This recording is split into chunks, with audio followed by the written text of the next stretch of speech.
এই ভিডিওটা বানানোর কোনো প্ল্যান ছিল না, তাই এরকমভাবে বানাচ্ছি ভিডিওটা।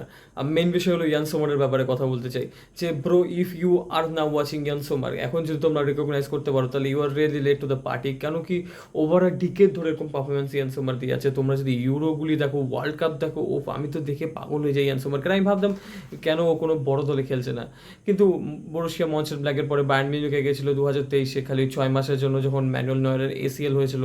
আর তারপর তো ইন্টার মিলান 2023-এ কিনে নিল, যেখানে আন্ড্রে ওনানাকে 50 মিলিয়নে বিক্রি করে এখানে 5 মিলিয়নে কিনেছে। It's a bargain. কিন্তু তখন ক্রিটিসাইজ হয়েছিল ডেফিনেটলি, কেন বয়স অনেকটাই হয়ে গেছিলো। আর মোরওভার ভার্সেস বার্সেলোনা যখন এই পারফরমেন্স দিয়েছে সেমিফাইনালে চ্যাম্পিয়ন্স লিগে, তখন তো সবাই রেকগনাইজ করবে, এই নিয়ে কোনো সন্দেহ নেই। আমার খুবই ভালো লাগছে, বিকজ ও একটা জিনিসই খালি মানে ক্যাবিনেটে ফাঁকা ছিল, সেটা হলো রেকগনাইজেশন।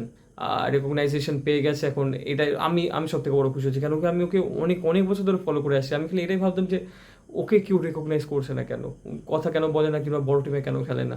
এটাই খালি আমার একটা কোশ্চেন ছিল। এখন সবই ঠিক হয়ে গেছে। I am really happy. কেউ হোক আর না হোক, আমি তো সব থেকে বড় খুশি হয়েছি, এই নিয়ে কোনো সন্দেহ নেই এবার।